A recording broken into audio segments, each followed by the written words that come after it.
Hey y'all, it's me Cody. Welcome to the Cody Knits podcast episode number 28, I believe. This is a podcast about knitting and spinning, crochet, all that fun stuff. And I have help from Billy Bob back there. That's the bird that you hear chirping in the background. He's a love bird. And Diamond is also here in my lap. Yeah, too. And I don't know, she's being extra wanting to be on me today, which is fine. You're fine. She has this thing where she gets on my bed and she likes to sleep right in the middle, and I'm like, no, you can't sleep there. I'm sleeping there, and so we don't get along in that point. So anyway, I'm Cody. I'm coming to you from Atlanta, Georgia. If you don't know, you can find me on YouTube and Ravelry as Cody Knits. There is a Ravelry group, the Cody Knits podcast. You can find the video there and on YouTube. And you can find me on Instagram as nurse_Cody. And I also have Facebook, but if you are my friend on Facebook or become friends on Facebook, just know that that's kind of like my private, for my friends and stuff near me and family. And not everything that's posted on there is necessarily appropriate for all ages anyway. So just keep that in mind, putting that out there. Um, so yeah, it's been a couple of weeks, actually probably almost 3. I've been wanting to podcast, but every time I sit down to podcast, there is construction, and it's driving me crazy. I still do not have access to my balcony. Um, yeah, but anyway, I'll talk all about that later. But I went into that because I don't have a whole lot of things to show you, and I haven't done a whole lot of knitting either. So I don't know, maybe just more chit chat than yarn. But so let me show you my finished objects. I do have 2. First one is Kitty Kitty. His name is Pond. He's going to be going to a new home, and I'm excited for him to go there. You can't really tell, but his nose is actually like a dark blue color, and buttons for his eyes. Now, I ran out of stuffing, and I noticed before I started stuffing him that it was I wasn't going to have enough. So what I decided to do is I had a bag of black-eyed peas, the dry kind, and I don't really eat those except um, New Year's. So I decided to put in the bottoms of his feet and his butt and his tail to put black-eyed peas to give him a little weight, and it helps him sit up a lot better. His little tail. I think he's adorable. I'm gonna make more. This pattern came out of the 100 or One Skein Wonders uh, crochet edition, I guess. um, very good. It's very well written, easily to understand. I didn't find really any mistakes in it or anything like that. I'm just really bad at sewing. So it's knit. You knit the head. You knit each of the ears. You knit each of the arms. Knit. You crochet. It's a crochet. You crochet everything, and then you sew it together. I'm really bad at that because I don't really know how to sew. But I think I attached them good enough. I don't think they're going to come off or anything like that. So, yeah. And his head sits up. It's not too floppy. So, and I like that his ears are a little crooked and his eyes are crazy. These are just some buttons that I had. But anyway, this was made out of, I believe it was loops and threads or something like that. It's 100% acrylic, and I can't remember the colorway. Sorry. But, well, what I could do is look it up. Okay. It's in my knitting journal. Let's see. Oh, here we go. This is my page for that.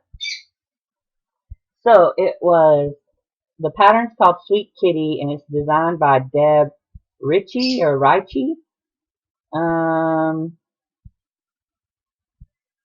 So this was loops and thread, impeccable, and the colorway was Tropical Storm. It's a worsted weight. And of course, when you make a stuffy, you use actually pretty small, a lot smaller hook than you would normally because you want the fabric to be tight. But his coloring with the browns and the blues and the greens, it just reminded me of a pond. So that's why his name is Pond.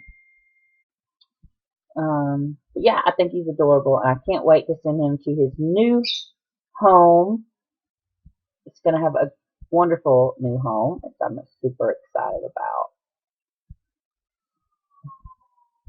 And I finished my hitchhiker. It actually has all 42. Oops, sorry. I still gotta wash it, so I wove in the ends, but I don't clip them until I've washed it. I'm not really gonna block it, I don't think.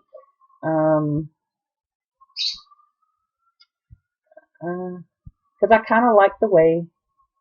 Stop, silly. She's chewing on the end of the string over here.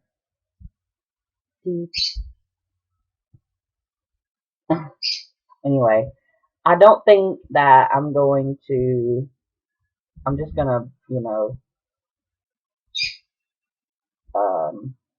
lay it flat to dry. But this is a good little scarf size. So this was made out of Malabrigo. It's Malabrigo socks, and it's in the ivy colorway. This it's pretty greens. This reminds me of the musical Wicked a lot.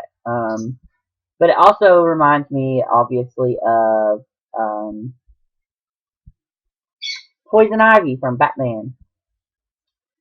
So that's that. I need to wash it, and I have this much left over, so I'm gonna put some in for my blanket, which might as well jump into that. This is my one of my admitted projects. It's an admit because it's an admit because it's a long-term project. So I'm working on this one. Sorry, but this is the only one I finished.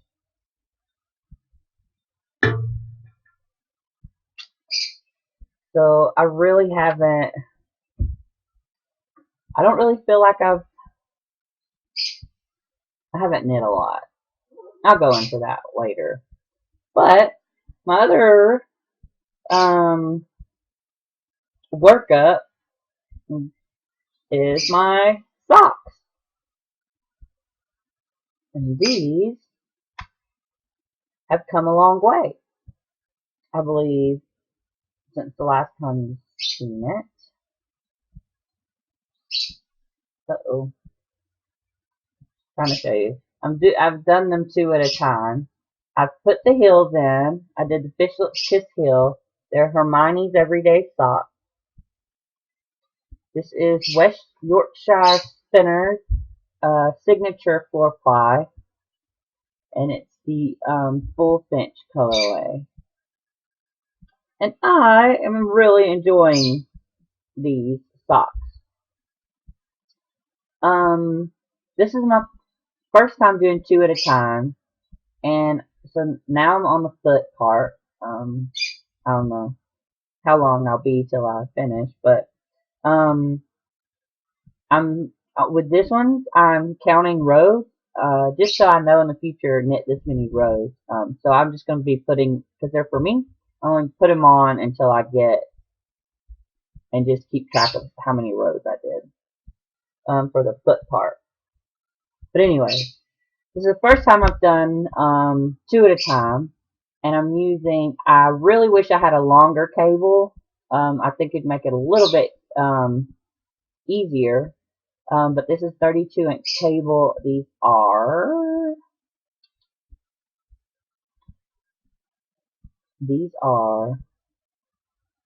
Chowdu, and they're 2.25 millimeters, so US 1.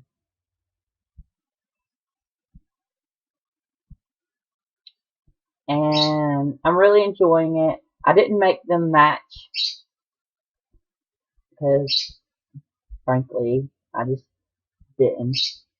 Because I split this ball into two 50-gram balls, so I could do the 2 at a time, and I just didn't. But you can tell that they go together, and that's all that I really care about. What else was I going to say? Oh, the Fish Lips Kiss Hill. Now, I was a little concerned about when I got to this if it would be hard doing them 2 at a time.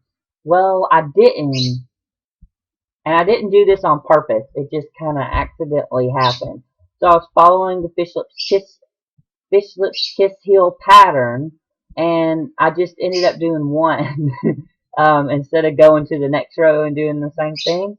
But it worked out because I did one, and when I finished the hill here, it just slipped over onto, the loopy part, and I just did the hill on the other one because you're just going back and forth. You're not going in the round, and it really didn't.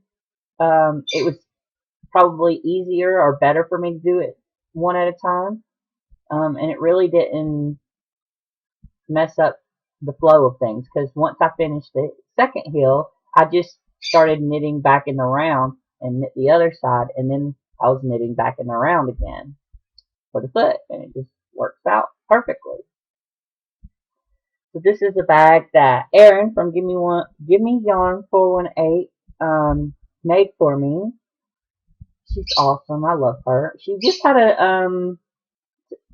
so today is March the 20th, and I don't remember if she put it out today or yesterday. I just watched it this morning. But she has a TGIF video up, and she was saying that her Southpaw Creations Etsy shop is back up, and for right now, I don't remember for how long, but for now, everything's 25% off. So go check it out, because she has great things. And this was a needle VPN cozy that Kay made for me. It's like a thank you for patrons or something. Kay from the Bakery Bears. So anyway, I still have my entrelac cowl. I haven't worked on it at all. But it's still, I guess, a workup. I probably should call it an admitted project as well. Anyway, so that's all I have for knitting. Oh no, I have another finished object. I forgot. Down in.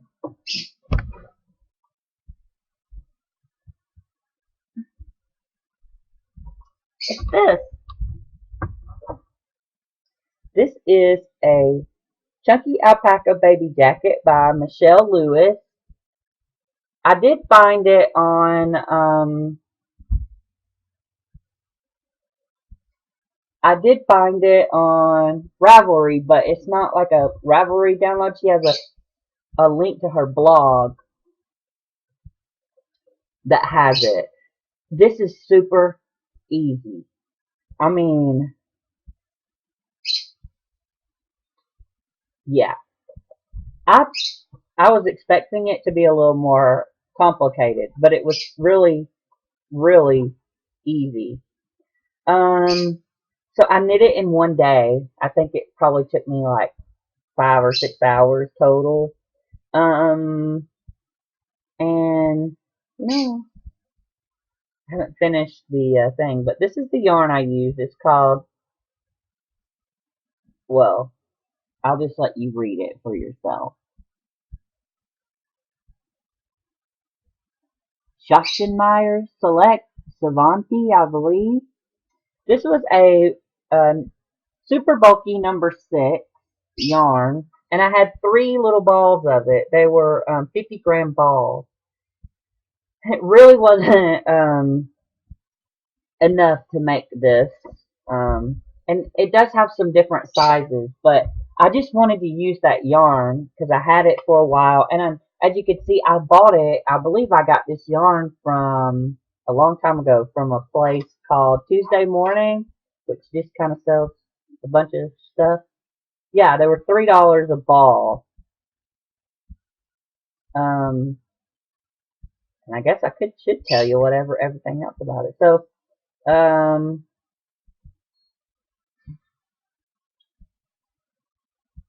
it's 100% virgin wool. Um, but I had 3 balls of it. It's actually really soft, but I just wanted to knit something that would use of the all 3 balls. So I did have to make some modifications, and not because the pattern is poorly written, but because I was running out of yarn. So one of the things is, so you knit it from top down, all in one, and you end up putting the sleeve kind of part on scrap yarn and coming back and completing it. But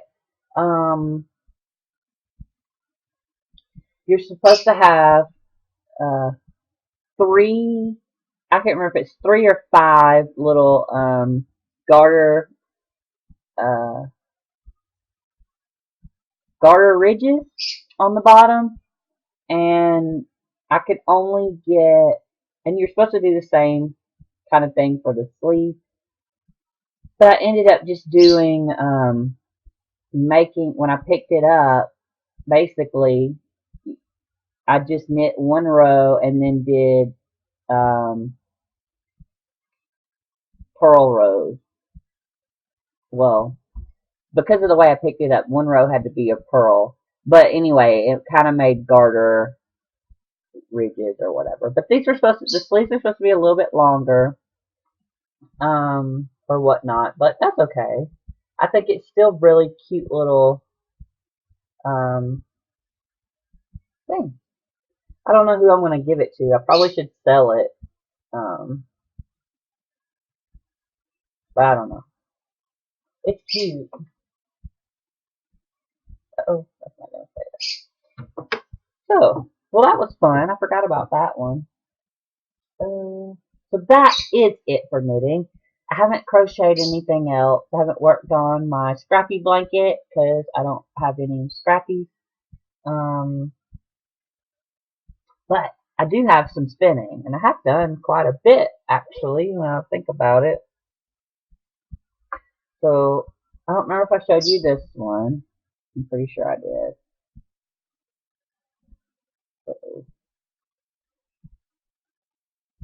But I'm getting so much more consistent, and I'm getting my yarn a lot thinner too. So I don't even know what this stuff is. It's just some that my friend Kirby gave me. She's the one who actually taught me how to drop spindle, and I'm really enjoying it. It's really fun. So I'm gonna make up some. so that they're about the same size, and then ply them together. And I do have some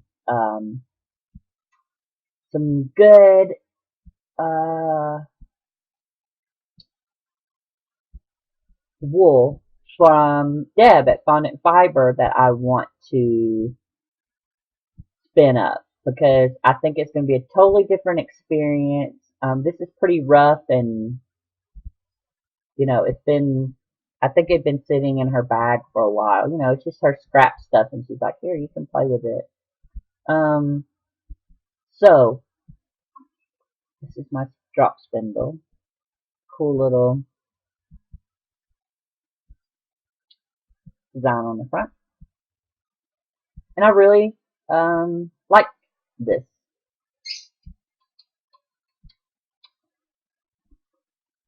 Anyway, oh, here's what with the little braid of it.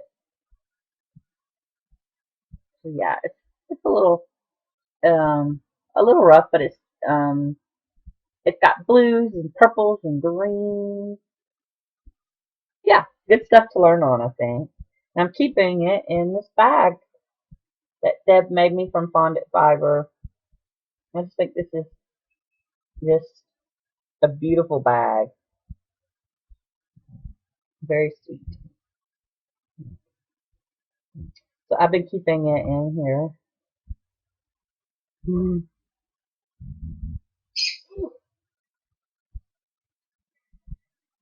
Um, that's all I have for spinning.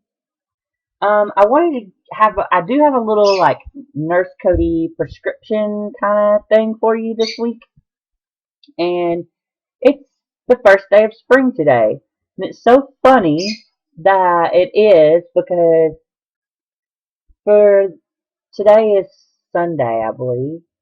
Yeah, today is Sunday, and all last week it was so warm out. Like one day it got into the 80 degrees. Most of the days it was like 70, 75. Oh, it was just beautiful. And then today it's the first day of spring, and it's like the high today is 55. And well, it's just a little chilly. But I probably will go out for a walk later. I can't run at the moment because I hurt my ankle a little bit. But anyway, prescription. Because it is spring and we are already having our cars turn yellow from the pollen, um, you should go ahead if you have springtime allergies and start taking your daily antihistamine. Uh, so if you take something like Singulair, Zyrtec, Claritin, Flonase, things like that, just go ahead and start taking them before your allergies get really bad. Usually, it's a good idea to start taking them a week or two before they start, before your pollen season or before your allergy season. So if you have wintertime allergies, you should do the same thing. Start taking your medication a couple of weeks before the allergy season. So it helps prevent you from having to catch up or whatnot. Um, we have this medicine here called Flonase, which is really great if you have a lot of eye and nasal allergies. It goes directly into that area. You use it once a day. It's a nasal spray, probably a spray in each nostril. And so many people have been saying how wonderful it is instead of taking a pill. If you have allergies that cause you like itchy skin, um, or you know, and it's just kind of all over kind of allergies. Definitely though, if you have the skin irritations, then you definitely want to take one of the pills. You can maybe even take them in conjunction with each other, but talk to your healthcare provider about that. But just kind of depends on the situation. But if you're having the skin, you want to take something that's more systemic, so it treats you everywhere.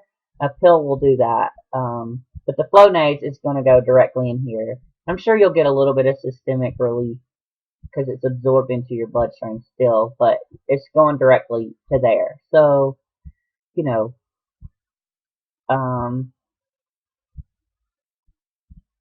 a lot of people have been saying it gives them a lot of relief. So, but yeah, everything's been blooming here lately, the last couple of weeks. I guess I'll go into a little life update now. So, it's been a few weeks. But if you just wanted to know the knitting and such, then,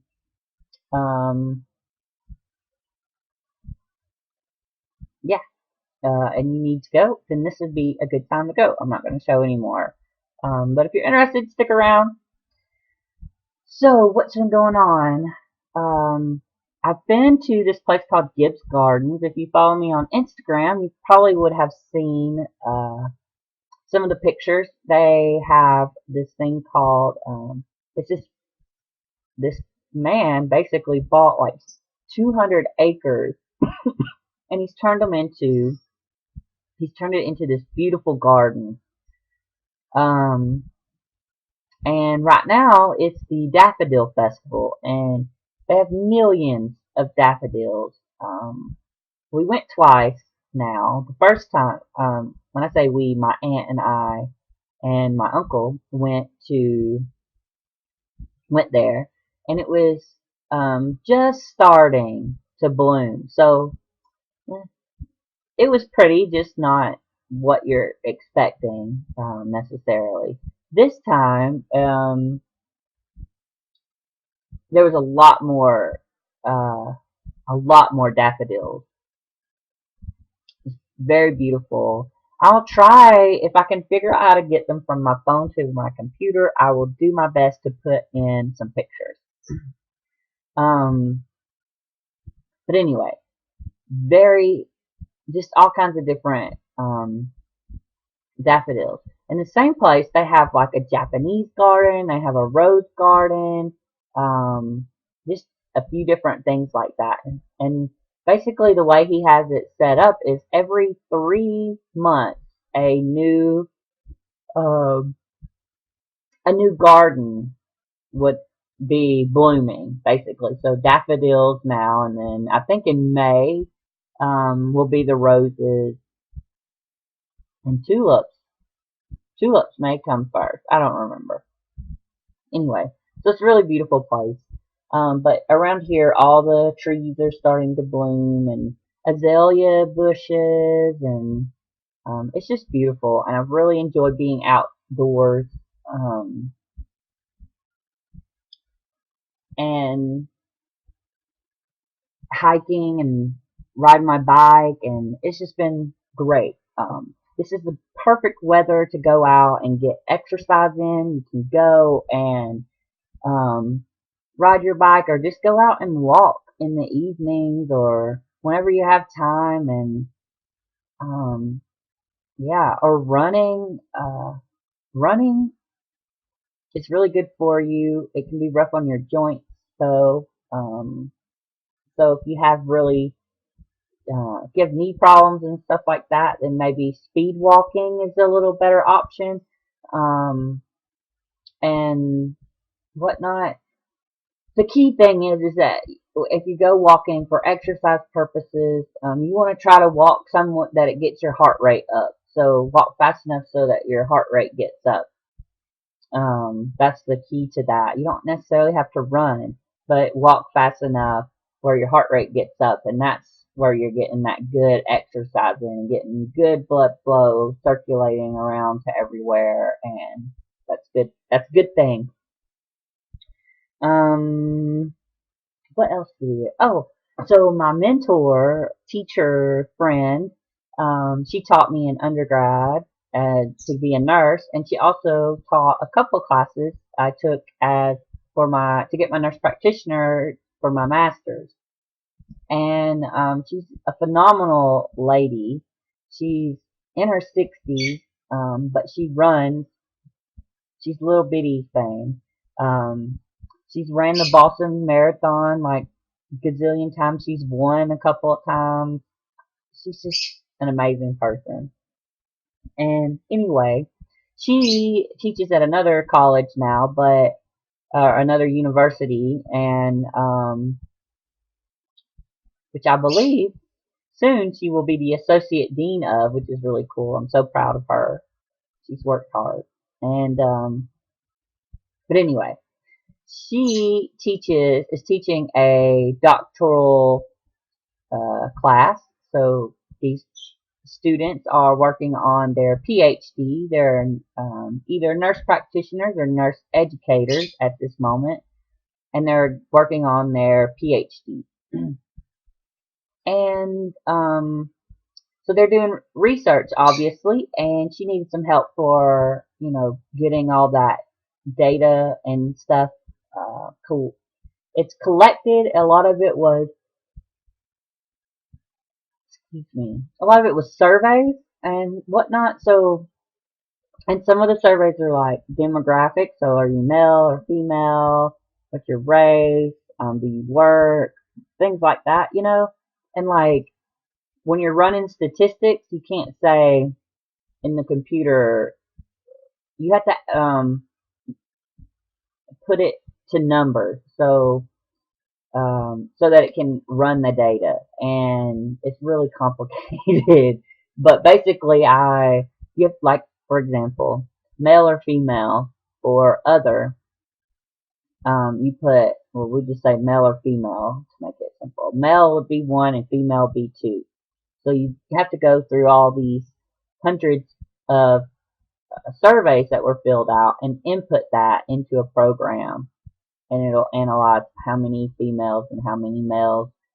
And then there were some other question kind of surveys, um, that they had to fill out. Anyway, you then it can you put in all those answers, and you have to put it in using numbers, and whatnot. So basically, I put it all into an Excel spreadsheet, and then we put it into this thing called SPSS. I don't know what it stands for, but it's a statistical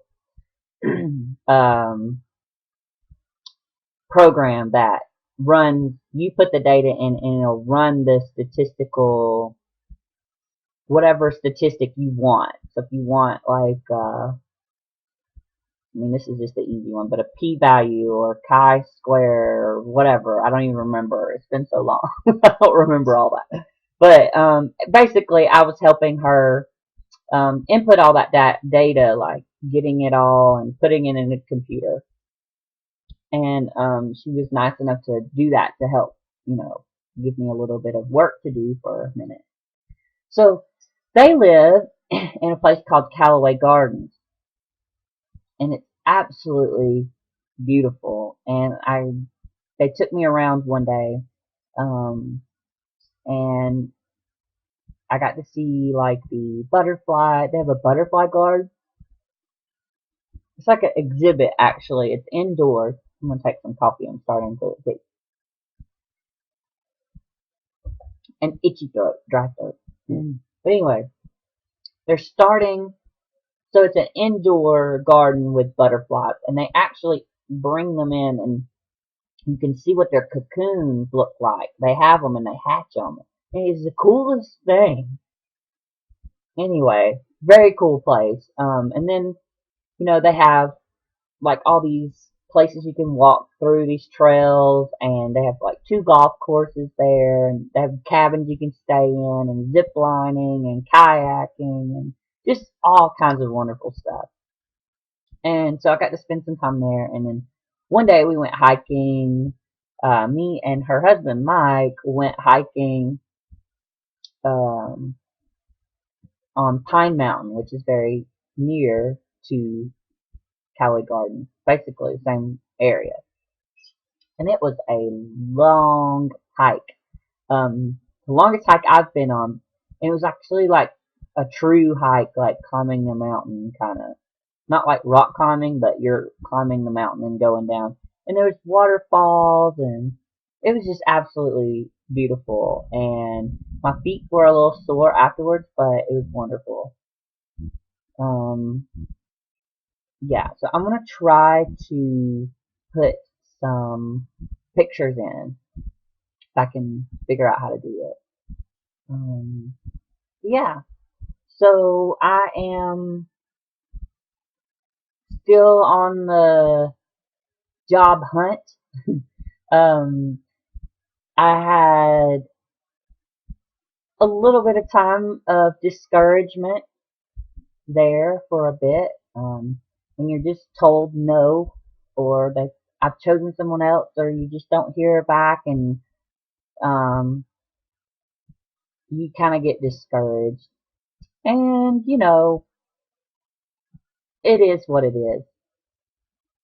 I can't really change it. But I did have an interview recently. I don't know if I told you, with the hospital I used to work for, and they currently don't have a nurse practitioner position available.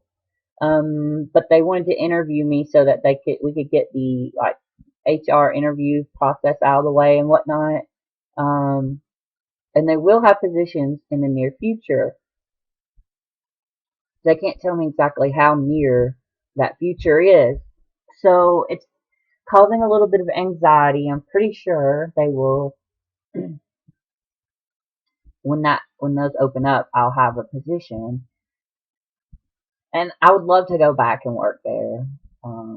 It's just I'm I need them to hurry up and make the job, or so that I can start working. But what I did was I did have a little bit of positive good news happen just this Friday. Is I sent the lady who interviewed me an email, and I was just asking her if they had anything that I could do like temporarily until the position opened.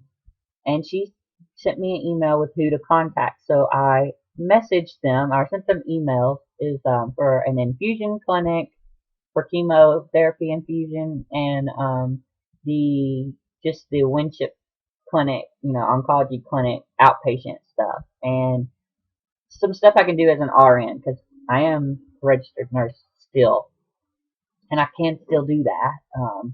So I messaged them, and they said that they did have some PRN stuff available. So PRN, if you don't know, means as needed. I don't. It's Latin for per something something.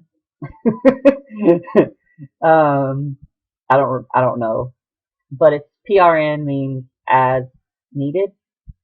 So I could do that, and so they emailed me back, or one of the ladies emailed me back and said that they did, and asked me to send them my resume. So I sent them my resume, and hopefully I will hear back from them tomorrow or very soon, so I can get in there and, you know, I mean, at least I could do some cover stuff until they find someone more for more permanent stuff. Um, because I'm already familiar with the computer system. I'm pretty good with Word and Excel and other programs. If they need me to do more officey kind of stuff, calling patients or triage over the phone, whatever. And I'm also really, not to toot my own horn, but I'm really good at starting IVs and accessing ports and things like that. Um, and I'm just I mean, we did it a lot. I've done it so much. That's why I'm, I guess, pretty decent at it. So I told them that too. So, if, between the two departments, hopefully they can give me enough to tie me over. So that's what I'm hoping. If they end up not being able to, I have another plan, and I will contact a travel agency, a nurse, uh, traveling nurse kind of agency thing, and see if they can get me some work. So I don't know, but anyway, I, I was just it's looking better and I'm feeling better about it. And if you've ever been applying for jobs, I mean, this this email group thing sends me, jobs, all the time, but a lot of them I'm not qualified for. Um, and some things I'm overqualified for. So some things they're sending me like, oh, the United States Postal Services want you. I'm like, no, they don't. um, yeah, I would be, I guess, considered overqualified, and it's hard. I can't just go out and get a job, working at, I don't know, the local uh, outlet store or something. I can't, or McDonald's or something, which I would right now. I would work there. But it's like, who wants to hire you for a short term? So, anywho, if you ever been in where you're having to fill out job applications and stuff like that, I don't know about y'all, or some other places or different. What am I trying to say? People that healthcare related jobs, whatever.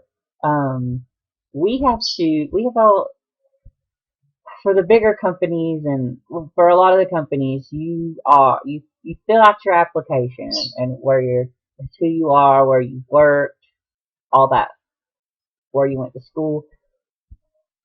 Let me go on a little tangent. Why do why does the company need to know where I got the address and everything of where I got my high school diploma, or from where I graduated from high school? I have my master's degree. Why do I need to look up the address and all this stuff of my high school education? I can understand why you want to know my bachelor's and my master's. But high school, why do you need to know that? It's irrelevant, and it's just a waste of my time. Waste of your time too, really. Anyway, after you go through all of that and, attach your resume and your cover letter and all that, you have to spend at least 45 minutes filling out these surveys.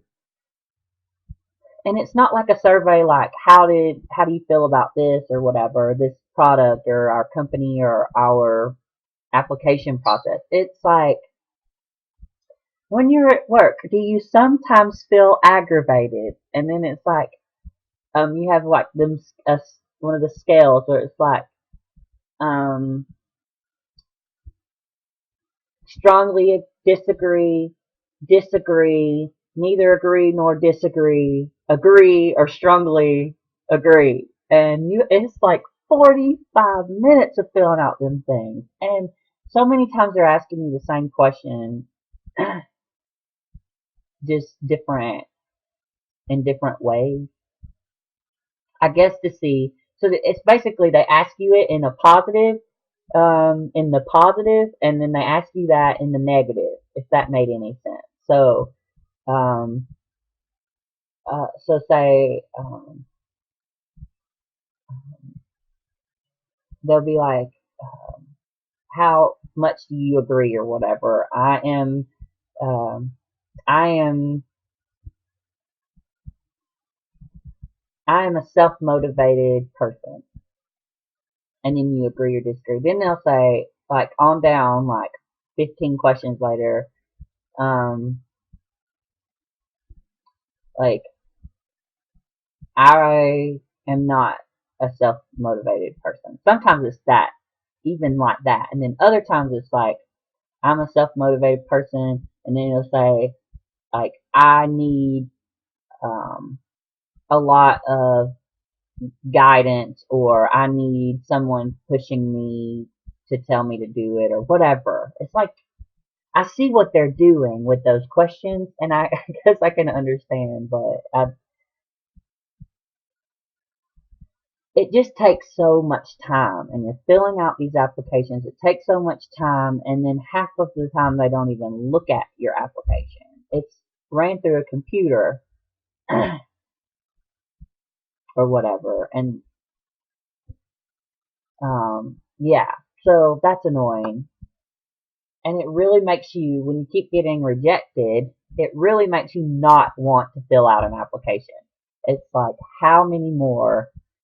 And now I'm getting to where I filled out so many, I don't remember who I've applied for. And then I get these emails saying that these places are looking for jobs. And what do?